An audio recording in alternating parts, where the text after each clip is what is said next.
భక్తులందరికీ ప్రణామాలు అర్పించుకుంటూ, భిక్షాగురులందరికీ పంచాంగ ప్రణామాలు అర్పించుకుంటూ మళ్ళీ ఇంకొన్ని విషయాలు మీతో పంచుకోవడానికి మేము ముందరకు వచ్చాను. అయితే కిందటిసారి మనము భగవద్గీత భగవంతుడి గురించే మనం తెలుసుకున్నప్పుడు భగవంతుడు చెప్పిన భగవద్గీత ఎందుకు చదవాలి అనే విషయం గురించి మొదలు పెట్టుకున్నాము. దాని గురించి మిగతా విషయాలు చర్చించుకుందాము. హరే కృష్ణ.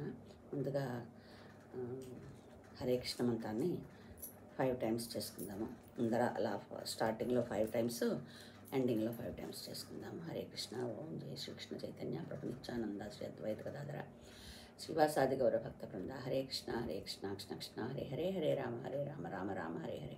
హరే కృష్ణ కృష్ణ కృష్ణ హరే హరే, హరే రామ రామ రామ హరే హరే. హరే కృష్ణ కృష్ణ కృష్ణ హరే హరే, హరే రామ రామ రామ హరే హరే. హరే కృష్ణ కృష్ణ కృష్ణ హరే హరే, హరే రామ రామ రామ హరే హరే. హరే కృష్ణ కృష్ణ కృష్ణ హరే హరే, హరే రామ రామ రామ హరే హరే. జయ శ్రీకృష్ణ చైతన్య ప్రభు నిత్యానంద శ్రీ అద్వైత గదాధర శ్రీవాసాది గౌరవ భక్త బృంద. హరి బోల్. ముందుగా శిక్షాగురులందరికీ శ్రీకేష్ దాస్ ప్రభుజీ, రఘునాథపురి ప్రభుజీ, గోవర్ధన్ గిరిదాస్ ప్రభుజీ, రేవతి మాతాజీ, రసరాణి మాతాజీ, వీళ్ళందరికీ నా కృతజ్ఞతలు తెలియజేసుకుంటూ వాళ్ళందరూ ఆశీస్సులు వాళ్ళే నేను మీ దగ్గర ఈ కొన్ని విషయాలు పంచుకోవడానికి అవకాశం కలుగుతుంది. అంతేకాకుండా ప్రభుపాదుల వారి పాదార విందాలకి మనఃపూర్వక నమస్సుమాంజులు అర్పించుకుంటూ ఇప్పుడు నేను చెప్పేదంతా ఆయనకి అంకితమని చెప్తున్నాను. నిన్న ఆయన ఆవిర్భావ దివసం జరిగింది. ఆయన ఈ భూమి మీదకి వచ్చి మనందరికీ కృష్ణ చైతన్యాన్ని పంచడానికి ఆయన ఆవిర్భవించిన రోజు నిన్న. ఆయన గురించి కూడా మనం కొంత ఈరోజు తెలుసుకోవడానికి ప్రయత్నిద్దాం. కృష్ణుడిని పొగిడే కంటే కృష్ణ భక్తుల్ని కనుక ఏమన్నా మనం ఆయన వాళ్ళ గురించి మనం చెప్పుకుంటే కనుకైతే ఆయనకి ఇంకా ఎక్కువ ఇష్టం కలుగుతుందట. అందుకని ఈ కృష్ణ చైతన్యం స్థాపించి అన్ని ప్రపంచం నలుమూలలా దాన్ని ప్రచారం చేసి నిలబెట్టడానికి ప్రయత్నించిన మొట్టమొదటి వ్యక్తి శ్రీల ప్రభుపాదుల వారు. ఆయన గురించి కూడా కొంచెం మనం తెలుసుకోవడానికి ప్రయత్నిద్దాం. హరే కృష్ణ. ముందుగా మంగళాచరణాలు. ఓం జ్ఞానతిమిరాంధస్య జ్ఞానాంజనశలాకయా చక్షుర్వున్మిళితం యేన తస్మై శ్రీగురవే నమః. శ్రీచైతన్యమనోభీష్టం స్థాపితం యేన భూతలే స్వయం రూపః కదా మహ్యం దదాతి స్వాపదాంతికం.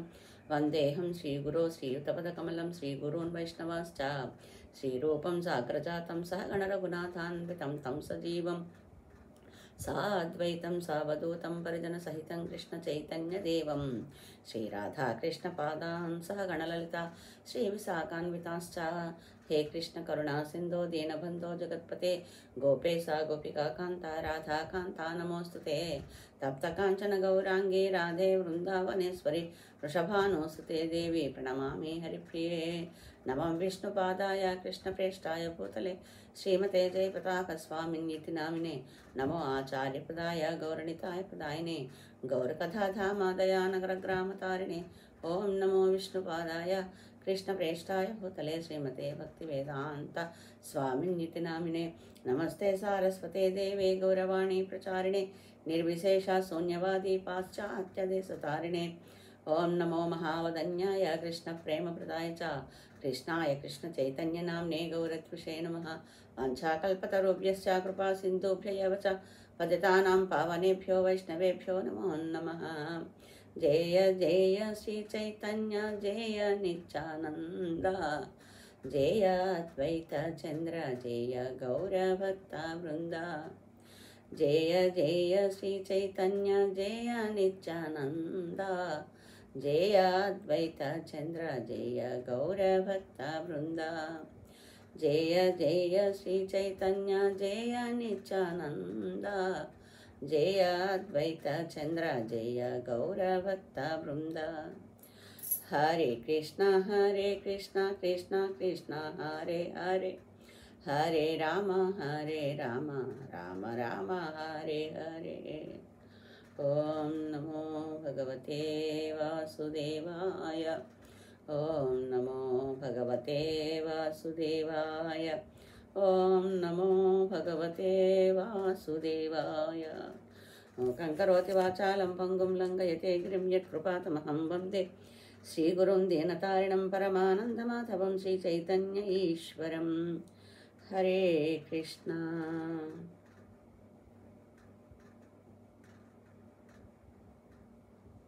మనం గీత గురించి, భగవంతుని గురించి తెలుసుకుంటున్నాం కాబట్టి భగవంతుడు చెప్పిన భగవద్గీత పారాయణ ఫలం ఏంటి, అది ఎందుకు చదవాలి, దానిలో మనకి ఏమేమి విషయాలు తెలుస్తాయో చదివితే అనే విషయం గురించి కిందటి ఎపిసోడ్లో మొదలు పెట్టుకున్నాము.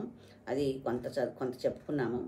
గీత కామ, క్రోధ, లోభ, మోహ, మధమత్సర్యాలకు స్వల్పమైన ఈ జీవితాన్ని వ్యర్థపరచక భగవత్ సేవలో నిమగ్నమై జీవితాన్ని సార్థకం చేసుకోవాలని ఈ విషయం కూడా మీకు దీన్ని చైత్రశ్రీ ఫౌండేషన్ వాళ్ళు చెప్పిన దాంట్లోంచి మీకు చెప్పాను. మనకి క్షేత్రజ్ఞ విభాగంలో శ్రీకృష్ణ పరమాత్మ భగవద్గీత 13వ అధ్యాయంలో మానవ శరీరం ఏ విధంగా ఆవిర్భవించిందనే విషయాల గురించి చెప్పారనుకున్నాము. ఆయన మార్గశిర శుక్ల ఏకాదశి నాడు అర్జునునికి భగవద్గీతను ఉపదేశించారు. కాబట్టి మనం ఆ రోజే గీతా జయంతిని జరుపుకుంటాం. గీతామృతాన్ని మనం గ్రోలి ధన్యులోదాం రసస్రవంతి కావ్యసుధ. ఇది పరిత్రాణాయ సాధూనాం వినాశాయ చ దుష్కృతాం ధర్మ సంస్థాపనార్థాయ సంభవామి యుగే యుగే అని ఆయన దేవాదేవుడైన శ్రీకృష్ణ భగవానుడు భగవద్గీతలో మనకు చెప్పాడు. తర్వాత ఇంకా కొన్ని విషయాలు ఉన్నాయి, తర్వాత తెలుసుకుందాం అనుకున్నాము. దాని గురించి తెలుసుకుని ప్రభుపాదుల వారి గురించి తెలుసుకోవడానికి ప్రయత్నిద్దాం. సమస్త గ్రంథాల సారం వేదం. అన్ని గ్రంథాలకి సారం ఏంటి? వేదం. ఆ వేద సారం ఉపనిషత్తు. ఈ అన్ని వేదాల సారం, ఈ సమస్త గ్రంథాల సారం వేదం అయితే ఆ వేదం యొక్క మొత్తం సారం ఉపనిషత్తు. ఉపనిషత్ సారాంశం గీత. ఇవన్నీ ఏమీ చదవక్కర్లేకుండా మనం భగవద్గీతను ఒకదాన్ని కనుక చూస్తే కనుకైతే ఈ వేదం యొక్క సారం ఉపనిషత్తులో ఉంటే ఉపనిషత్తు యొక్క సారం భగవద్గీతలో ఉంది. గీతా సారాంశం భగవంతుని శరణాగతి. గీత మనకి ప్రత్యేకంగా చెప్పేదంటే శరణాగతి, సర్వస్వ శరణాగతి. నువ్వు నన్ను ఏ విధమైన కోరికలు లేకుండా నన్ను పూర్తిగా నమ్మి నన్ను శరణు కనుక వేడితే కనుకైతే నేను నిన్ను ఉద్ధరిస్తాను. నీకు ఏ విధంగా నువ్వు భక్తి యోగంలో ముందరకెళ్ళి నా గోలోక ధామాన్ని చేరడానికి అవసరమవుతుందో అవన్నీ నేను నీకు సమకూరుస్తాను అని భగవద్గీతలో శ్రీకృష్ణ భగవానుడు మనకి నమ్మకంగా చెప్పాడు. అని మనకి ఇంగ్లీష్లో చెప్పాలంటే అష్యూరెన్స్ ఇచ్చారంటారు కదా, అదనమాట. అనన్యభావంతో శరణు పొందిన వానికి సమస్త పాపాల నుండి రక్షింపబడి భగవంతుడు ముక్తిని ప్రసాదిస్తాడు. హృషికేశుడైన శ్రీకృష్ణ పరమాత్ముడు యుద్ధరంగంలో చేసిన బోధామృతమే భగవద్గీత. మనకు తెలుసు కదా, అర్జునుడు యుద్ధం చేయనని, నేను యుద్ధం చేసినందువల్ల నాకు ఒకవేళ నేను జయించినా కూడా మొత్తం ఈ రక్తపాతంతో నా చుట్టాలందరూ బంధువులు బాంధవులు అందరూ చనిపోయిన రక్తపాతంతో నేను పొందే రాజ్యంలో నేను సుఖం అనిపిస్తానని గ్యారంటీ లేదు. పైగా ఈ యుద్ధంలో జయాపజయాలు అనేవి ఎవరి వెంపు ఉంటాయో కూడా తెలియదు. ఆ నిమిషంలో ఆఖరి నిమిషంలో ఎటు తిరుగుతుందో తెలియదు. అటువంటి దానికి నేను యుద్ధం చేసే పరిస్థితిలో లేను, నేను యుద్ధం చేయలేను అని అన్నప్పుడు భగవద్గీత ఉద్భవించింది. ఆ యుద్ధరంగంలో చేసిన బోధామృతం శ్రీకృష్ణుడు అర్జునుడికి చేసింది గీత. గీ అంటే త్యాగం, తా అంటే తత్వజ్ఞానం. త్యాగాన్ని పరమాత్మ జ్ఞానాన్ని వివరించేది. లోకంలో కర్మ మార్గం, భక్తి మార్గం, జ్ఞాన మార్గాలను అవలంబించే ఆధ్యాత్మికవేత్తలు ఈ క్షేత్రంలో ఉన్నారు. మనం ఇదివరకు కూడా చెప్పుకున్నాం కదా, భగవద్గీతలో కూడా 3 భాగాలు ఉంటాయి. 3×18 6 అధ్యాయాలు కర్మయోగం, భక్తి యోగం, జ్ఞానయోగం ఉంటుందని చెప్పుకున్నాం కదా. అలాంటి తత్వవేత్తలందరూ ఈ క్షేత్రంలో ఉన్నారు. మోక్షం పొందడానికి కర్మ, జ్ఞాన, భక్తి యోగ మార్గాలనే 4 ద్వారాల గుండా ఏ ద్వారం నుంచైనా వెళ్ళి ముక్తి సౌధంలోకి చేరుకోవచ్చు. ఎక్కడెక్కడ నదులన్నీ సముద్రం చేరినట్లు ఈ మార్గములన్నీ జీవుని కైవల్యధామానికి చేరుస్తాయి. అన్ని మార్గాల్లో ఏ మార్గంలోనైనా కూడా జ్ఞాన మార్గం కానీ, కర్మయోగం కానీ, భక్తి యోగం కానీ, ఇంకా యోగంలో హఠ యోగం అవి ఉంటాయి కదా, ఆ యోగం 4 మార్గాలు కూడా ఈ ముక్తి కైవల్యధామాన్ని చేరడానికి పనికొస్తాయి. చిత్తము తమోగుణంతో కూడిన వాసనలతో నిండిపోయి కఠిన శిలవలే ఉన్నంత వరకు ఎన్ని పూజలు, హోమాలు, ఉపవాసాలు ఉన్నా భగవంతుని గాంచలేరు. మన మనస్సుని నిర్మలంగా చేసుకోకుండా దాన్ని కఠినంగా ఉంచుకుంటే తమోగుణంతో అంటే సత్వగుణం కాకుండా రజోతమో గుణాలు ఉంటాయి కదా, ఆ రజోగుణం కూడా కాకుండా తమోగుణంలో మనం అన్ని భౌతిక ప్రపంచంలోని యొక్క వాసనలన్నీ నింపేసుకుని మనం ఎన్ని పూజలు చేసినా కూడా, అంటే మనం చేసినప్పుడు ఇది నలుగురికి చెప్పుకోవాలనే ఉద్దేశంతో చేయడం, లేకపోతే మనకి మనం గొప్పగా ఆహా ఇవాళ ఎంత పూజ చేసేసాను, ఆహా ఇవాళ ఎన్ని దానాలు చేసేసాను అనే ఉద్దేశంతో చేసినవి మనకి అల్లాభావంతో చేసినవి కనుక చేస్తే కనుకైతే మనం ఎన్ని ఉపవాసాలు చేసినా, ఎన్ని పూజలు చేసినా, ఎన్ని ధర్మాలు చేసినా, దాన ధర్మాలు చేసినా, ఎన్ని అది యాగాలు చేస్తారు కదా, అలాగా ఏమి చేసినా కూడా, హోమాలు ఉపవాసాలు అన్నీ ఏం చేసినా కూడా అవి మనకి భగవంతుని చూడడానికి ఉపయోగించవు. కొన్ని వేల యుగాలలో చేసిన ఫలితాన్ని సులభంగా పొందే మార్గం భగవద్భక్తి.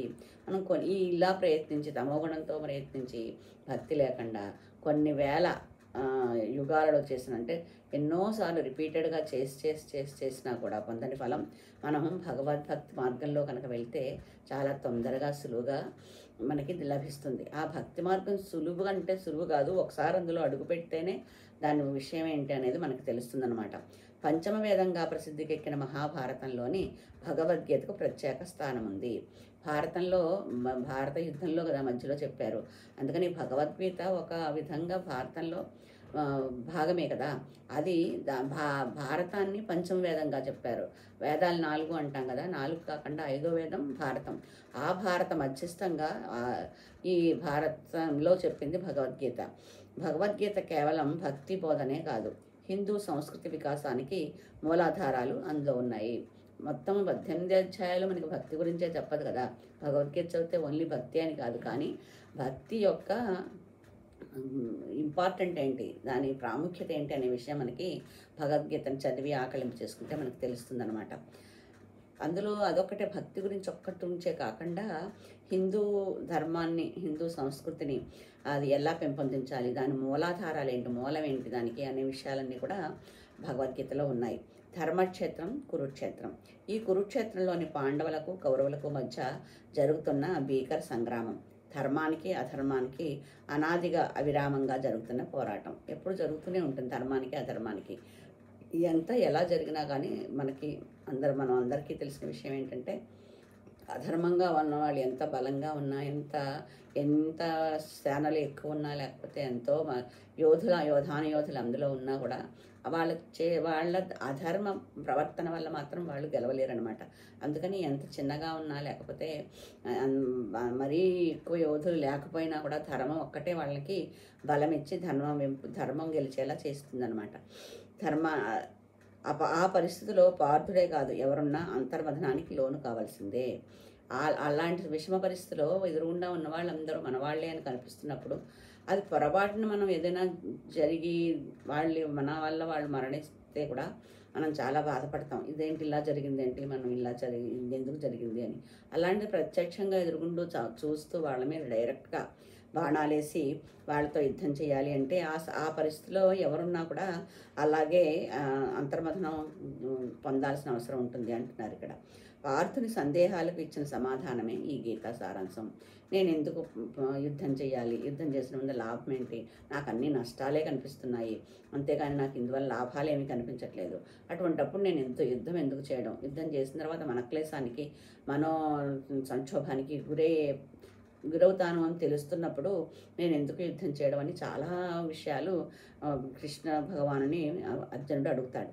దానికి ఆ సందేహాలకి ఇచ్చిన సమాధానమే గీతాసారం. గీతం యొక్క సారం అంతా మొత్తం మనం ఆలోచిస్తే అతను ఏమేం ప్రశ్నలు వేశాడో ఆ ప్రశ్నలన్నిటికీ భగవంతుడిచ్చిన సమాధానాలన్నమాట. నిరాశ నిస్పృహలతో అచేతనావస్థలో ఉన్న పార్థునికి కర్తవ్యబోధ చేసి శ్రీకృష్ణుడు అతనిని యుద్ధోన్ముఖుని కావించాడు.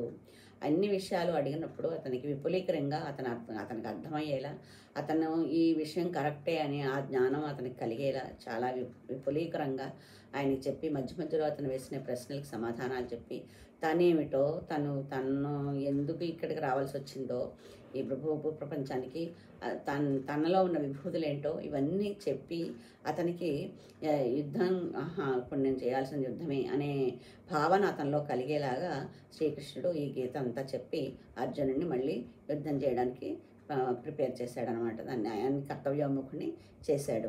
ధర్మ సంస్థాపన కోసం బోధించిన ఈ గీత నేటి తరాన్ని కూడా అంతే సమర్థంగా కర్తవ్యోన్ముఖుల్ని చేయగలదు. అది ఎప్పుడో భారత యుద్ధంలో 5,000 సంవత్సరాల క్రితం కృష్ణుడు అర్జునుడికి చెప్పింది మనం ఇంకా ఇప్పుడు కూడా మన సమస్యలకి భగవద్గీత సమాధానాలు ఇస్తుంది. మనం ఏ పని చేయాలి అనే విషయాన్ని, కర్తవ్యాన్ని నిర్ణయించి చెప్తుంది అని ఇప్పటికి కూడా మనం దాన్ని ఫాలో అవుతున్నామంటే అది ఎంత విపులీకరంగా మన మానవ జీవితానికి అనువర్తించుకోవడానికి ఉందో మనకి అర్థమవుతుంది. అనేక సంశయాలకు దారి చూపగల జ్ఞాన సంపత్తి ఇది. ఎన్నో సమస్యల్ని ఇది పరిష్కరిస్తుంది. ఈ జ్ఞాన సంద్రాన్ని మదించిన వారెందరో మహానుభావులు, విద్యావేత్తలు, తాత్వికులు, వేదాంతులు తమ తమ పరిధిలో వారి అవగాహన ప్రస్ఫుటంగా వివరించారు. మనకి ఒక శ్లోకం చదివితే దాని అంతరార్థం అనేది వాళ్ళ ఆలోచనలు బట్టి కూడా మనకి అర్థమవుతుంది. అలాగ వాళ్ళు ఎవరెవరి మేధావులు, మహానుభావులు, విద్యావేత్తలు, తాత్వికులు వీళ్ళందరూ భగవద్గీత చదివి వాళ్ళకి అర్థమైన విధంగా దాన్ని విపులీకరించి దానికి భాష్యాలు రాశారు. ఇది భారతీయులకే కాక యావత్ ప్రపంచానికి మహాప్రసాదం. ఇప్పుడు భారతదేశంలో ఒకచోటే కాకుండా మొత్తం ప్రపంచమంతా భగవద్గీతని ఆచరిస్తున్నారు, చదువుతున్నారు. ఈ కృష్ణ చైతన్యం ద్వారా ఇంకా ప్రాచుర్యం పొందింది. ఇహపరాలకు, ప్రాపంచిక ఆధ్యాత్మికాలకు సంబంధించిన అనేక అంశాలు పండువలిచినట్లుగా తర్కబద్ధంగా సుబోధకంగా వివరించారు. ఇవన్నీ మనకి అందులో ఈ కష్టపడకుండా దాంట్లో ఆ సంస్కృత శ్లోకాలని వదిలేయకుండా దానిలో ఏముంది, కృష్ణుడు ఏం చెప్తున్నాడు, అర్జునుడు ఏమడిగితే కృష్ణుడు ఏ సమాధానం చెప్పాడు, అర్జునుడి యొక్క సందేహాల్ని కృష్ణయ్య ఏ విధంగా తీర్చాడు, అలాంటి సందేహాలు మనకొస్తే మనకు కూడా ఆ సమాధానం వర్తిస్తుందా, ఇలాంటి విషయాలన్నీ ఎన్నో మనకి అరటిపండు వలిచి చేతిలో పెట్టారంటే కష్టపడక్కర్లేకుండా అరటిపండు తినేస్తాం కదా, ఒలుచుకునే అవసరం కూడా లేకుండా అలాగా అంత సులభంగా మనకు అర్థమయ్యేలా ఎంతోమంది ఈ విషయాల గురించి వర్ణించారు. గీత అంటే భగవద్గీత ఒక్కటే కాదు, వశిష్ఠ గీత, హంస గీత, భ్రమర గీత, శృతి గీత, బ్రాహ్మణ గీత, ఇలా దాదాపు 18 గీతలు ఉన్నాయట. భాగవతంలో కపిల గీత కూడా ఒకటి ఉంటుంది. మన కళ్ళ ముందు కానీ గీత శబ్దం వినగానే మనకి శ్రీకృష్ణుడు అర్జునుడికి చెప్పిన ఈ భగవద్గీత మనకి ముందర ప్రత్యక్షం అవుతుంది. ఇన్ని గీతలు ఉన్నట్టు కూడా చాలామందికి తెలియదు. యాక్చువల్గా చెప్పాలంటే 18 గీతలు ఉన్నాయి, నాకు కూడా తెలియదు. ఇప్పుడు 18 నంబర్ ఇక్కడ చదువుతున్నప్పుడు తెలియడమే కానీ కొన్ని ఉన్నాయి వేరే అని తెలుసు, కానీ అవి 18 అని నాకు కూడా తెలియదు. అలాగే మనకి భగవద్గీత అనగానే శ్రీకృష్ణుడు అర్జునుడికి ఉపదేశించిన ఆ భగవద్గీత మనకి కళ్ళ ముందు మెదులుతుంది. నేను యుద్ధం చేయను, బంధువులు, తాతలు, అన్నగారులు, మేనమామలు వీరిని చంపి రాజ్యాన్ని పాలించాలి, అందుకే నాకు ఈ రాజ్యం వద్దన్నాడు అర్జునుడు. యుద్ధం ఎందుకు చేయాలో గీతలో చక్కగా విడమర్చి చెప్పాడు శ్రీకృష్ణ భగవానుడు, దేవాదేవుడు. నీ విద్యుక్త ధర్మాన్ని నీవు నిర్వర్తించు, అది కర్మ చేయడం కన్నా గొప్పది. గీత భౌతిక అజ్ఞానం నుండి ఉద్ధరించడమే పరమతత్వము. గీత యొక్క పరమతత్వం భౌతిక అజ్ఞానం నుండి ఉద్ధరించడమే. నీ కర్తవ్యాన్ని నువ్వు నిర్వర్తించాలి, దాని గురించి నువ్వు వెనక్కి వెళ్ళలేవు అని అర్జునుడికి బోధించాడు. ప్రతి ఒక్కరూ కర్మలపై ఆశ లేకుండా చేస్తూ కర్మలపై ఆశ చూపకుండా కర్మలు చేస్తూ వాటిపైన ఆసక్తి చూపాలి అని. మనం పని చేయడంలో ఆసక్తి ఉండాలి, కానీ దానికి వచ్చే ఫలితం మీద మనం ఎక్కువ ఆసక్తి చూపించకూడదు. అప్పుడే మానవుడు అభివృద్ధి చెందుతాడు. మనం ఏదో ఒక పని చేసిన దగ్గర నుంచి దాని ఫలితం ఏమొస్తుందో అనుకుంటూ ఉంటే దానికి మనశ్శాంతి ఉండదు. చేసేసిన పని మన పని చేయాలి, కర్తవ్యం మనం చేసే ఈ కర్మ మనం చేసే కర్మ ఇది, మన కర్తవ్యం ఇది, చేసేసాము అంతే. దాని తర్వాత వచ్చే ఫలం భగవంతుడు చూసుకుంటాడు. దానికి వచ్చే ఫలితాల గురించి మనం ఆలోచించకూడదు. మనం ఏమి చేయాలి, మన జన్మ ప్రకారం, మన కులం ప్రకారం, మన వేదం ప్రకారం, మనం ఉన్న పొజిషన్ ప్రకారం భర్తగా ఏం చేయాలి, భార్యగా ఏం చేయాలి, ఒక ఉద్యోగస్తుడిగా ఏం చేయాలి, తండ్రిగా ఏం చేయాలి, అన్నగా ఏం చేయాలి, ఇవన్నీ మనకు తెలుసుకుని మనం ఆ కర్మ చేయడమే మనం చేయాల్సిన పని. అంతేకాని దాని తర్వాత మనం ఇంకో ఇతనికి చెప్పాము, వాడు ఏం చేస్తున్నాడో లేదో అవన్నీ మనం పట్టించుకోవద్దు. మనం ఆ సమయంలో వాళ్ళకి ఏం చెప్పాలి. కృష్ణుడు కూడా అర్జునుడికి 18,000 మన ఈ 18 అధ్యాయాల్లో 700 శ్లోకాల్లో చెప్పినంత చెప్పాక ఆఖరిని ఇవన్నీ నీ సందేహాలు తీర్చడానికి నేను నీకు ఇన్ని విషయాలు చెప్పాను, ఇప్పుడు నువ్వేం చేయాలి, నీ కర్తవ్యం ఏమిటో నువ్వే నిర్ణయించుకో అన్నాడు. అప్పుడు కూడా నేను ఇవన్నీ చెప్పాను కాబట్టి ఇందులో ఇన్ని విషయాలు నీకు చెప్పాను, యుద్ధం చేస్తావనే ఉద్దేశంతో నువ్వు ఇప్పుడు యుద్ధం చేయాల్సిందే అని అనలేదు. ఇన్ని విషయాలు నీకు చెప్పాను, నువ్వు ఏ విధంగా అవగాహన చేసుకున్నావో దాన్ని బట్టి నువ్వేం చేయాలో నువ్వు నిర్ణయించుకో అని నిర్ణయం అతనికే వదిలేశాడు. అలాగ మనం కూడా మనం ఏదైనా చెప్పాల్సి వస్తే మన పిల్లలు ఏదన్నా మన సలహా అడిగినా ఆ సలహా మనకి మన వయసుకి సంబంధించి మన అనుభవాన్ని బట్టి మనం ఏమన్నా చెప్పగలిగితే వాళ్ళకి చెప్పాలి. ఆ చెప్పింది వాళ్ళు ఆచరించారా లేదా అనేది మన లుకౌట్ కాదు. ఎందుకంటే మనకంటా వాళ్ళు ఎక్కువ చదువుకున్నారు. మన వాళ్ళు ఉద్యోగంలో వేరే ఉద్యోగాల్లో ఉండి వేరే అనుభవాలు కూడా ఉన్నాయి. కానీ వాళ్ళకి సమస్య వచ్చినప్పుడు మనం అడిగారు అంటే మనకు తెలిసింది మనం చెప్తాం. అదే వాళ్ళకి అదే ఆ సమస్యకి పరిష్కారం అదే కాదా అనేది నిర్ణయం వాళ్ళకే వదిలేయాలి. అది అప్పుడు అంటే మనకి వాళ్ళు ఏదైనా వచ్చి అమ్మ మనకి ఇలా జరుగుతుంది, నాన్న నాకు ఇలా జరుగుతుంది, ఎందుకో నాకు ఇప్పుడు ఏం చేయాలో నాకు అర్థం కావట్లేదు, దీని గురించి నువ్వేమన్నా చెప్తావా అన్నప్పుడు మనం సలహా ఇవ్వడానికి ప్రయత్నించాలి. అంతేకాని వాళ్ళు ఏదో చేస్తున్నంతసేపు వాళ్ళు ఏ పని చేస్తున్నా వాళ్ళ పనుల్లో మనం వేలు పెట్టేసి నువ్వు ఇలా చేయకరా అలా చేయకరా అని అనకూడదు. ఎందుకంటే ఒక వయసు వచ్చాక వాళ్ళ బాధ్యతలు వాళ్ళు తెలుసుకుంటారు. ఆ బాధ్యతలను వాళ్ళని నిర్వర్తించనివ్వాలి. ఎప్పుడైనా ఏదైనా అవసరం వచ్చినప్పుడే మనం అందులో వాళ్ళకి ఏదైనా వాళ్ళ అవసరం అని మనం అడిగినప్పుడు మనం దాన్ని చెప్పడానికి ప్రయత్నించాలి. లేకపోతే వాళ్ళు ఎప్పుడు నేర్చుకుంటారు? వాళ్ళ బాధ్యతలు వాళ్ళు కర్తవ్యంగా వాళ్ళ బాధ్యతలు వాళ్ళు నిర్వర్తించే టైం వాళ్ళకి ఎప్పుడు వస్తుంది? మనం ఉన్నన్నాళ్ళు మనకి 80 ఏళ్ళు బతుకుతాం, 90 ఏళ్ళు బతుకుతామని మనం బతికినన్నాళ్ళు వాళ్ళకి 60 ఏళ్ళు వచ్చినా వాళ్ళకి 70 ఏళ్ళు వచ్చేసినా కూడా మనం నాకంటా నువ్వు చిన్నవాడివే కాబట్టి నేను నీకు చెప్తాను అని మనం వాళ్ళ వెనకాల ఉంటే వాళ్ళు సొంత నిర్ణయాలు ఎప్పుడు తీసుకుంటారు? వాళ్ళకి పెళ్ళి అయ్యి పిల్లలు పుట్టిన దగ్గర నుంచి పెళ్లి దాకా మన బాధ్యత ఉంటుంది. ఎందుకంటే వాళ్ళకి ఒక మంచి అమ్మాయిని చూడడమో లేకపోతే వాళ్ళు ఇష్టపడ్డ అమ్మాయిని పెళ్లి చేయడమో అంతవరకు మన బాధ్యత. వాళ్ళు ఉద్యోగాలు వచ్చే వరకు మన బాధ్యత. వాళ్ళకి ఉద్యోగం వచ్చిన కొత్తలో మనం చెప్పాలి, మనీ మేనేజ్మెంట్ని మీరు సంపాదించుకొని దాన్ని ఎలా చేయాలి, ఏం చేయాలి. మేము కొన్ని విషయాల్లో కొంచెం పొరపాట్లు చేసి ఇబ్బందులు పడ్డాం, ఆ ఇబ్బందులు మీరు పడకండి, ఇప్పటి నుంచి మీరు ఇలా ప్లాన్ చేసుకోండి అని చెప్పడం వరకే. వాడు చేస్తున్నాడా లేదా అని మనం ఫాలోఅప్ చేయక్కర్లేదు.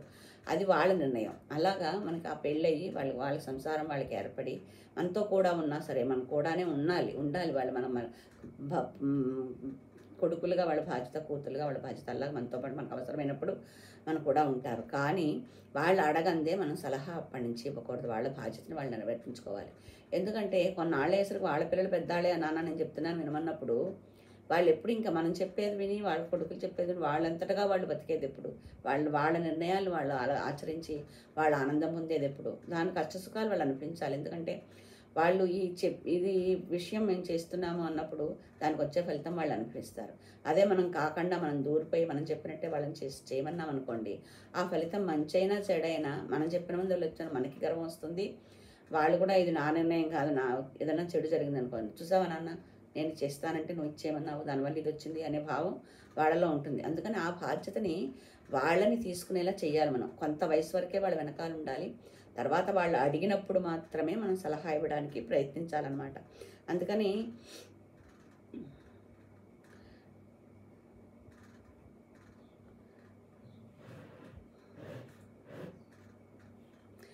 శ్రీకృష్ణుడు చెప్తూ ఎక్కడుందో మర్చిపోయాను, ఒక నిమిషం. అర్థం ఎందుకు చేయాలో గీతలో చక్కగా విడమర్చి చెప్పాడు శ్రీకృష్ణుడు. నీ విద్యుక్త ధర్మాన్ని నీవు నెరవేర్చు, అది కర్మ చేయడం కన్నా గొప్పది. గీత అజ్ఞానం నుండి, భౌతిక అజ్ఞానం నుండి ఉద్ధరించడమే గీత యొక్క పరమతత్వము. ప్రతి ఒక్కరూ కర్మలపై ఆశ లేకుండా కర్మలు చేస్తూ వాటిపై ఆసక్తి చూపాలి. అప్పుడే మానవుడు అభివృద్ధి చెందుతాడు. జడ పదార్థం కంటే ఇంద్రియాలు ఉత్తమం, కదలని పదార్థం కంటే కూడా ఇంద్రియాలు ముఖ్యం, ఇంద్రియాలు ఉత్తమం. ఇంద్రియాల కంటే మనసు ఉత్తమం. ఇంద్రియాలు అది కావాలి ఇది కావాలి అనే దానికంటే దానికి మనసు ముఖ్యం. కానీ మనసు కంటే ఆత్మ ఉత్తమమైనది. అందుకే మనిషి తాను చేయదలిచిన పని ఆత్మసాక్షిగా చెయ్యాలి. ఆత్మను ఒప్పిస్తే అన్నిటినీ ఒప్పించినట్టే. ప్రతిఫలాపేక్ష లేకుండా మనము పని చేయడమే మన ధర్మము. మనం అంటూ ఉంటాం చూడండి, ఎవరైనా మనకి నచ్చని పని చేస్తే వాళ్ళకి ఆత్మసాక్షి లేదా, వాళ్ళు ఈ విధంగా ప్రవర్తిస్తున్నారు, వాళ్ళ ఆత్మ ఒప్పుకుంటుందా? ఎవరి దగ్గర మనం ఎవరు ఎంతమందిని మోసం చేసినా కూడా ఆత్మను మోసం చేయలేరు, ఆత్మసాక్షి లేదా వాళ్ళకి అంటాను చూడండి. అందుకని అన్నిట్లకంటే కూడా మనకి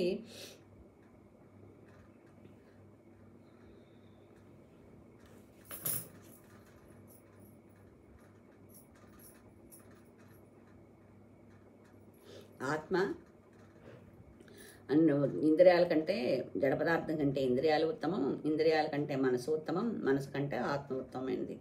అందుకే తను మనిషి తాను చేయవలసిన పని ఆత్మసాక్షిగా చేయాలి. అందుకే మనం అంటూ ఉంటాంగా ఆత్మసాక్షి లేదా అని. భగవద్గీతలో జ్ఞాన కర్మ మార్గాల్లో ఏది విశిష్టమైనది అనే దానికి ఎంతటి జ్ఞాని అయినా కర్మలు చేయక తప్పదని, కర్మలు చేస్తే ప్రతిఫలాపేక్ష లేకుండా చేస్తే దోషం ఉండదని సమన్వయం కనిపిస్తుంది.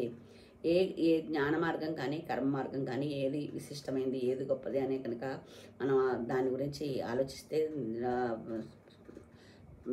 డిస్కషన్ చేస్తే కనుకైతే ఏది చేసినా కూడా ఎక్కడైనా సరే పని చేయక తప్పదు, పని చేయాలి. కానీ ఆ ప్రతిఫలాపేక్ష లేకుండా చేసిన పనికి లాభం ఏమిటి అని మనం ఆలోచించకుండా చేస్తే కనుకైతే ఆ చేసే దోషం లేకుండా సమన్వయం అవుతుంది అని ఈ భగవద్గీతలో తెలుస్తుంది. ఈ భగవద్గీతలో ఒక్కొక్క అధ్యాయానికి ఒక్కొక్క పేరు ఉంది. ఈ అధ్యాయం ఒక్కొక్క అధ్యాయం మహత్వం చెప్పడానికి ఒక్కొక్క కథ కూడా ఉన్నాయి. భగవద్గీత కథలు కూడా ఉన్నాయి ఒక్కో అధ్యాయానికి. మనం భగవద్గీత 108 శ్లోకాల్లో ఉన్నాం కదా ఇంకాను. అది అయ్యాక ఆ అధ్యాయం చదివితే వచ్చే ఫలం ఏంటి అనే విషయాలు కూడా మనం తెలుసుకోవడానికి ప్రయత్నిద్దాం. భగవద్గీతలో 100 శ్లోకాల దాకా సంజయాదుల ప్రశ్నోత్తరాలు, వర్ణనలు, విమర్శలు ఉంటాయి. ఇంచుమించుగా 100 శ్లోకాలు సంజయుడు, అర్జునుడు ఆ ఇద్దరులో వేసిన ప్రశ్నల గురించి ఉంటాయి. ధృతరాష్ట్రుడు మాత్రం మొట్టమొదటి ప్రశ్న మాత్రం ధృతరాష్ట్రుడు వేస్తాడు. ఫస్ట్ ధృతరాష్ట్రుడు వాచ ధర్మక్షేత్రే కురుక్షేత్రే అని, ధర్మక్షేత్రంలో ఏం జరుగుతోంది అనే ప్రశ్నతోటి భగవద్గీత ప్రారంభమవుతుంది. గీత మొదటి 5 అధ్యాయాలు తన ముఖంగాను, తర్వాత వచ్చే 10 అధ్యాయాలు 10 భుజాలుగాను, 16వ అధ్యాయం ఉదరంగాను, 17, 18 అధ్యాయాలు తను 2 పాదాలుగాను ఉంటాయని శ్రీ మహావిష్ణువు చెప్పాడు. అందుకని భగవద్గీత కూడా మనకి విష్ణు రూపమే. అందులో మొదటి 5 అధ్యాయాలు ముఖం, తర్వాత 10 అధ్యాయాలు 10 భుజాలు, 16వ అధ్యాయం ఉదరం, 17, 18 అధ్యాయాలు 2 పాదాలు ఇలా ఉంటాయని విష్ణువు చెప్పారట. భగవద్గీతలో ఒక అధ్యాయమైన పారాయణం చేయాలి. కనీసం ఒక శ్లోకమైన త్రికరణ శుద్ధిగా పఠించాలి. అప్పుడే మనకి ఆధ్యాత్మిక ఆనందం దొరుకుతుంది. ఇది చైత్రశ్రీ ఫౌండేషన్ వాళ్ళు చెప్పిన విషయాన్ని మీ ముందు ఉంచడానికి ప్రయత్నించాను. ఇందులో ఏమన్నా నేను చదివింది కాకుండా వివరించడంలో ఏమన్నా ఒకవేళ పొరపాట్లు ఏమన్నా జరిగితే నావి. అందులో చెప్పగలిగితే మాత్రం ఆ శిక్షా గురువులో ఈ వీళ్ళు ఆచార్యులు చెప్పిన ఉపన్యాసాలు విని అందులోంచి మీకు చెప్పడానికి ప్రయత్నించింది మాత్రమే. అందుకని అందులో తప్పులు ఏమన్నా ఉంటే నావి, విషయాలు ఏమన్నా మంచి విషయాలు ఉంటే శిక్షా గురువులవి, ఆచార్యులవి. ఇప్పుడు మనం నిన్న శ్రీల ప్రభుపాదుల వారిది మనం ఆవిర్భావ దినం జరిగింది. అలాంటి మహానుభావుల్ని పుట్టినరోజు జన్మదినం అని అనకూడదట. వాళ్ళు వచ్చి మనకి ప్రపంచంలోకి మన ఎంతో ఉద్ధరించారు. ఒక్కసారి ఆలోచిస్తే ఆయనే లేకపోతే అసలు కృష్ణ చైతన్యం లేదు కదా. ఎన్నో కొన్ని వేల మంది, ఈ లక్షల మంది, వేల మంది కాదు, అన్ని ప్రపంచ దేశాలన్నింటిలోనూ కూడా ఈ గీత ఇస్కాన్ది కృష్ణ చైతన్యం అనేది ఒక మహాస్రవంతిలాగా నడుస్తోంది, ఒక సెలయేరులాగా ప్రవహిస్తోంది. దానికి ఆయన ఫౌండర్ అన్నమాట. ఆయన ఎక్కడ పుట్టారు, ఎప్పుడు ఇది మొదలు పెట్టారు అనే విషయాల గురించి కొన్ని మనం తెలుసుకోవడానికి ప్రయత్నిద్దాం. శ్రీల ప్రభుపాదుల వారు కలకత్తా నగరంలో 1896 సంవత్సరంలో సాంప్రదాయ బెంగాలీ కుటుంబంలో జన్మించారు. ఆయన స్కాటిష్ చర్చ్ కళాశాలలో తన డిగ్రీని పూర్తి చేసుకున్నారు. శ్రీల ప్రభుపాదులు మొట్టమొదటిసారిగా 1922వ సంవత్సరంలో గురువుగారైన శ్రీల భక్తి సిద్ధాంత సరస్వతి ఠాకూర్ గారిని కలుసుకున్నారు. ఆయన మొదటి సమావేశంలోనే ఈ సనాతన ధర్మాన్ని ప్రపంచమంతటా ప్రచారం చేయాలని సూచించారు. ఆయన దర్శనం కూడా ఎలా అయిందంటే, ఆయన ఒక సన్యాసి గురువు అన్నమాట. అయితే ఆయన దగ్గరికి ఈ ప్రభుపాదుల వారి స్నేహితుడు, వాళ్ళిద్దరూ ఒక రూమ్లో ఉండేవారట. ఆయన జాబ్ చేసేటప్పుడు ఆ సమయంలో వాళ్ళిద్దరూ కలిసి ఒక రూమ్లో ఉంటే, ఆయన ఈ రెండో ప్రభుపాదుల వారి యొక్క స్నేహితుడు ఉన్నారు కదా, ఆయన ఆ సరస్వతి ఠాకూర్ వారి ఫాలోవర్ అనమాట. ఆయన దగ్గర భక్తి సిద్ధాంత సరస్వతి ఠాకూర్ ఆయన దగ్గరికి అస్తమానం వెళ్ళి ఆయన సాయంత్రం పూట ప్రవచనాలు ఇస్తూ ఉండేవారట. అవి వినడానికి అతను వెళ్తూ ఉంటే ఈయన వేరే పనుల మీద తిరుగుతూ ఉండేవారు ప్రభుపాదుల వారు. అయితే ఒక 2-3 సార్లు అతను ఈయన అడిగారట, చాలా బాగా చెప్తారు ఆ విషయాలన్నీ, మనకి భౌతిక ప్రపంచంలో ఎలా మనం బతకాలి అనే విషయాల గురించి, ఆధ్యాత్మిక లోకంలో మనం ఎలా ముందరకు వెళ్ళాలనే విషయాల గురించి ఆయన చాలా బాగా చెప్తారు, నువ్వు కూడా ఒకసారి రావచ్చు కదా అంటే, ఈయనకి ఎందుకో అంత అలాంటి వారి మీద అంత సద్భావం లేదనమాట. ఎక్కడో చిన్నప్పుడు ఎప్పుడో ఎవరో వచ్చి ఏవో చాలా డబ్బులు తీసుకెళ్లారని అలా ఏదో జరిగిందని విన్నాను. అది ఎంతవరకు నిజమో నాకు తెలియదు, కానీ ఈ సన్యాసుల మీద సద్భావం ఆయనకు అంతగా లేదుట. అయితే ఇంకా ఈయన పోరుపడలేక, స్నేహితుడి యొక్క పోరుపడలేక, అంటే భవిష్యత్తులో ఆయనే తన గురువుగా ఉంటారు అనే విషయం అప్పటికి ఆయనకు తెలియదు కదా. ఒకసారి ఆయన గురువుగా భావించాక ఆయన కోసం ఎంత కష్టపడ్డారో ఆయన. అయితే ఇంకా ఈ ఫ్రెండ్ చెప్పిన దాన్ని బట్టి ఇంకా ఆయన పోరు పడలేక ఒకరోజు ఫస్ట్గా ఆయన చూడడానికి వెళ్ళారట. ఆ భవనం ఆయన ఎక్కడైతే ప్రభుపాదుల వారు సరస్వతి ఠాగూర్ని కలిశారో అది పూర్వజన్మ సుకృతం వల్ల కలకటాలో నాకు చూసే భాగ్యం కలిగింది. అయినా పైన డాబా మీద ప్రవచనాలు ఇస్తూ ఉంటారట. వీళ్ళిద్దరూ మెట్లెక్కి పైకి వెళ్ళేసరికి మొత్తం అది డాబా అంతా నిండిపోయింది. ఆయన ఒక వ్యాసపీఠం దగ్గర ఆయన కూర్చొని ముందర చెప్తుంటే మొత్తం అంతా వీళ్ళకి లోపలికి వెళ్ళడానికి అసలు ప్లేస్ లేదనమాట. అయితే ఎంట్రీ గుమ్మం ఉంటుంది కదా, బాల్కనీకి వెళ్తే మన మెట్ల పైన ఒక గుమ్మం ఉంటుంది కదా, ఆ గుమ్మం దగ్గర నుంచి వీళ్ళిద్దరూ ఇలా తొంగి చూస్తున్నారట. ఈయన అలా చూసిన మరుక్షణంలోనే ఆయన దృష్టిలో పడ్డారు. సరస్వతి ఠాగూర్ వారి మహాప్రభు వారి దృష్టిలో ప్రభుపాదుల వారు పడ్డారు. ఆయన అప్పుడే అక్కడి నుంచి లోపలికి రమ్మని పిలిచి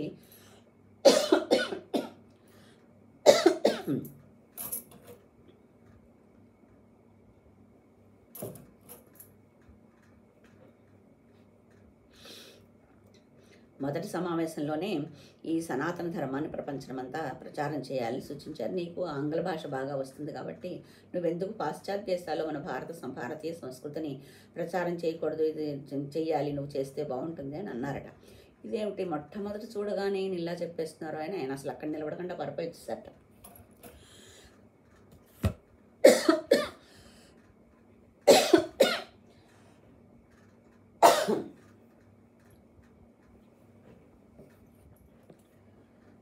ఆయన అలా చెప్పగానే ఆయన వచ్చేసిన తర్వాత కూడా ఆయన మాటలన్నీ ఈయనకి వినిపిస్తూ ఉన్నాయట. నువ్వు పాశ్చాత్య దేశంలో భారతీయ సంస్కృతిని ప్రబోధించాలని.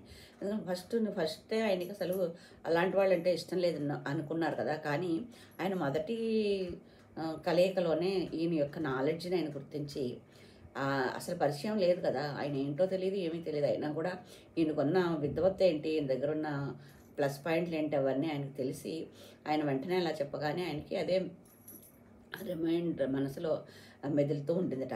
అంతేకాకుండా ఆయన బృందావనం వెళ్ళినప్పుడు మళ్ళీ ఆయన కలిసినప్పుడు ఆయన భగవద్గీత భాగవత గ్రంథాలన్నీ వివిధ భాషల్లో ముద్రించి ప్రపంచమంతటా దాన్ని పంచమని చెప్పారట.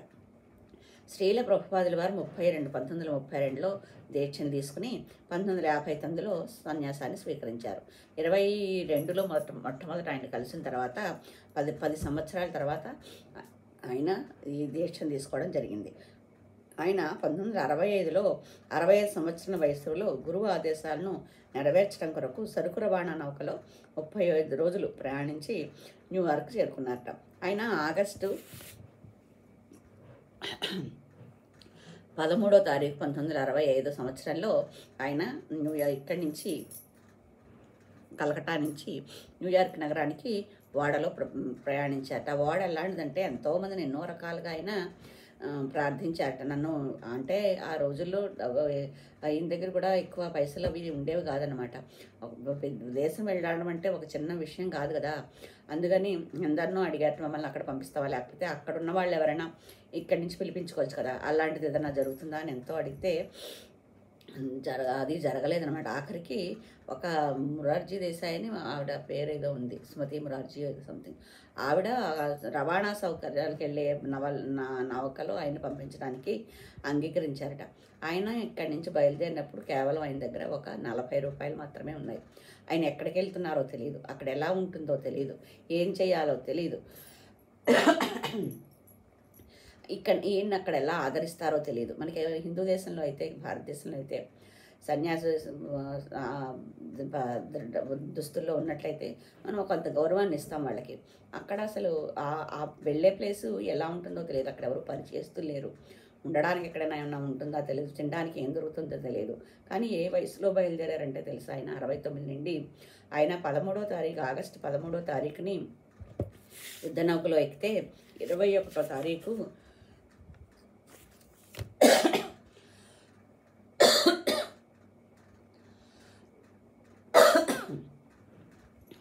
20వ తారీఖు కృష్ణాష్టమి అయింది. 21వ తారీఖు అయినా 70 ఏళ్ల పుట్టినరోజు అయిందిట.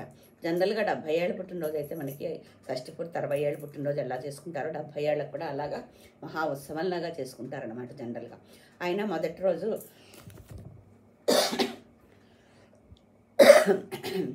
సారీ అది ఆయన ఫస్ట్ పడవలో ఎక్కిన 10 రోజులకే 10వ తారీఖున ఎక్కితే 13వ తారీఖున ఎక్కితే 20 వారం రోజులకే కృష్ణాష్టమి వచ్చిందిట. మొట్టమొదటిసారిగా ఆయన ఎవరూ లేకుండా కూడా తబలా వాయించేవాళ్ళు కానీ డ్యాన్స్ చేసేవాళ్ళు కానీ ఎవరూ లేకుండా కృష్ణాష్టమి మొట్టమొదట ఆ నౌకలో చేసుకున్నారట.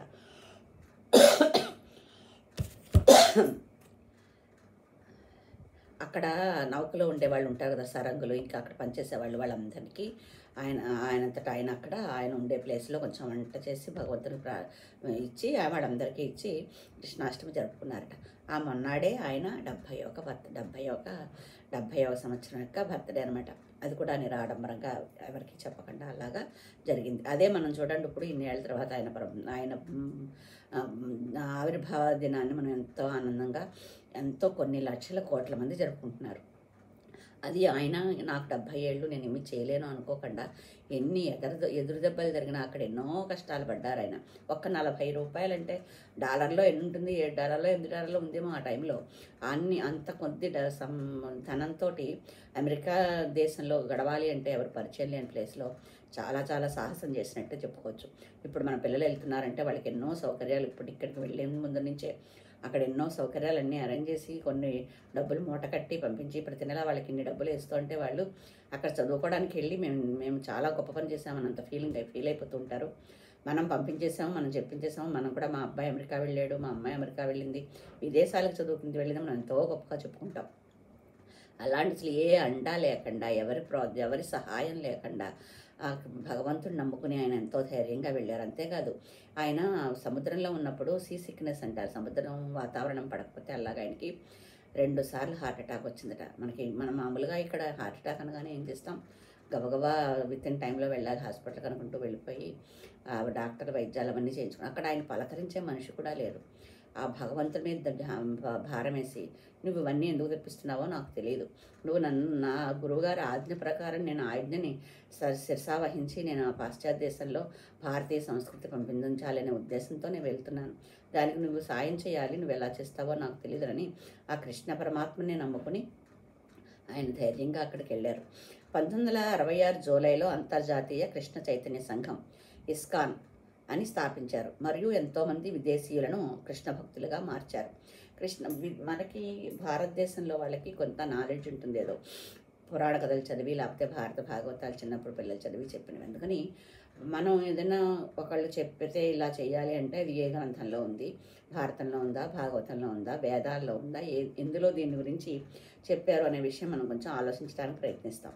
కానీ విదేశీయుల అదృష్టం ఏంటంటే వాళ్ళకి ఈ గ్రంథాల గురించి తెలియదు కాబట్టి వాళ్ళు ఒక తెల్ల కాగితంలాగా ఉంటారనమాట వాళ్ళు. అందుకని ఈయన్ని హిప్పీ దాంట్లో ఉన్నారు అప్పుడు చాలామంది. అక్కడ యువతంతా ఏం చేయాలో తెలియక డబ్బులు ఎక్కువైపోయి మాదక ద్రవ్యాలకు అలవాటు పడిపోయి అదే ఒక విధమైన ఆనందం అని మత్తు మందులు సేవిస్తూ డ్యాన్సులు చేసుకుంటూ అందులో ఉండిపోయారు. అలాంటి వాళ్ళకి అంతకంటా మంచి ఆనందం ఇందులో దొరుకుతుంది అని హరే కృష్ణ నామాన్ని వాళ్ళకి అందించి వాళ్ళు అది అందుకునేలా చేసి వాళ్ళకి ఎంతో వాళ్ళలో ఎంతో ఆధ్యాత్మిక అభివృద్ధి చేసేలాగా చేశారనమాట ఇస్కాన్ ద్వారా. అది ఎందుకంటే మన భారతీయుల్లో మనకి ఉండే ప్రశ్నల వల్ల మనం అంత ముందరకు వెళ్ళలేకపోయాం. కానీ వాళ్ళు ఒకసారి హిప్పీజం కంటా కూడా ఈ హరే కృష్ణ మంత్రంలో ఉన్న సొగసుని, ఆనందాన్ని, మధురమని ఆస్వాదించాక ఇంకా వాళ్ళు వెనక్కి తిరిగే వెళ్ళే ఆలోచన వాళ్ళలో లేదనమాట. అందుకని గురువుగారు ఏది చెప్తే చేయాలి, దీనివల్ల మనకి లాభం వచ్చింది అనే ఉద్దేశంలో వాళ్ళు ఎంతో గొప్పగా అందులో లీనమైపోయి మనకంటే ఎక్కువగా వాళ్ళందరూ ఇప్పుడు అందుకే మనకి ఇస్కాన్లో సీనియర్స్ చాలామంది ప్రభుజీలు అందరూ కూడా ఆల్మోస్ట్ చాలామంది వేరే దేశాలకు చెందిన వాళ్ళు చాలా ఎక్కువగా ఎంతో నిష్టగా అన్ని ఆచరిస్తారని గురువు చెప్పారు చెయ్యాలనే ఉద్దేశం వాళ్ళకి అందులో ఉండి చాలా బాగా చేస్తారనమాట. ఎంతో విదేశీయులను కృష్ణ భక్తులుగా మార్చారు. కేవలము 11 సంవత్సరాల వ్యవధిలో 14 సార్లు మొత్తం ప్రపంచమంతా పర్యటించి 108 కృష్ణ మందిరాలను స్థాపించారు. 70కి పైగా గ్రంథాలు రచించారు. విదేశీయులకు గురుకుల విద్యను బోధించడం కోసం అమెరికాలో వెస్ట్ వర్జీనియాలో 1000 ఎకరాలలో గురుకుల పాఠశాలను స్థాపించారు. అది ఈ లాస్ట్ ఇయర్ అది వెస్ట్ వర్జీనియాలో ఆయన మందిరాన్ని, ఆ గుడిని నేను చూడడానికి అవకాశం నాకు భగవంతుడు కల్పించాడు. శ్రీల ప్రభుపాద్ వారి శిష్యులు ప్రపంచమంతటా కృష్ణ భక్తిని ప్రచారం చేస్తున్నారు మరియు కృష్ణ ప్రసాదాన్ని వితరణ చేస్తున్నారు.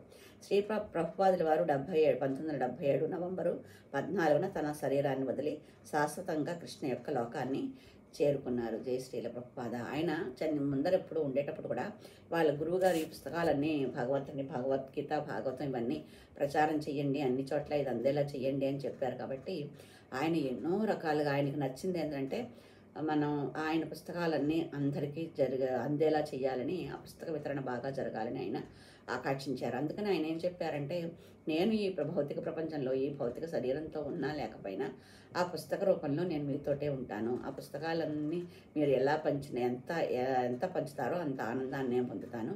నా గురువుగారి ఆజ్ఞని నా తర్వాత మీరందరూ పాటించారని సంతోషిస్తాను. నేను మీకు ఇచ్చే ఆజ్ఞ అదే అని ప్రభుపాదుల వారు పుస్తక వితరణ గురించి చాలా బాగా చెప్పారు. ఎందుకంటే పుస్తకంలో మనకి ఎంతో నాలెడ్జ్ ఉంటుంది. పుస్తకం చదవడం కానీ, లేకపోతే ఆ పుస్తకంలో విషయాలు ఎవరైనా చెప్తే విని ఆకలింపు చేసుకోవడం కానీ చేయడం అనేది మనకి ఆధ్యాత్మిక రంగంలో ముందుకెళ్ళడానికి అవకాశాన్ని ఇస్తుంది అనమాట. అందుకని ఆయన చెప్పిన చాలా పుస్తకాలు ఉన్నాయి. ఆయన పెద్ద పెద్ద పుస్తకాలే కాకుండా 30-40 పేజెస్లో కూడా చాలా పుస్తకాలు ఉన్నాయి.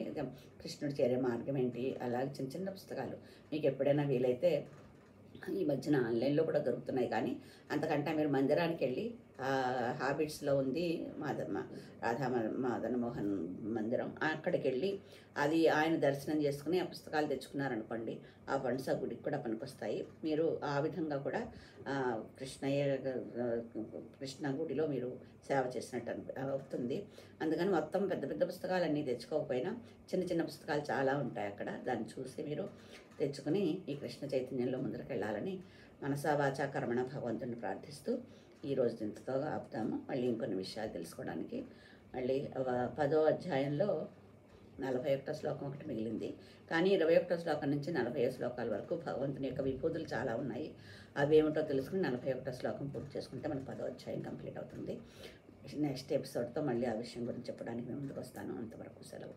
వంచాకల్పతరుభ్యశ్చ కృపా సింధుభ్యో చ పతితానాం పావనేభ్యో వైష్ణవేభ్యో నమో నమః. మూకం కరోతి వాచాలం పంగుం లంఘయతే గిరిం యత్కృపాతమహం వందే శ్రీగురుం దీనతారిణం పరమానందమాధవం శ్రీచైతన్యేశ్వరం.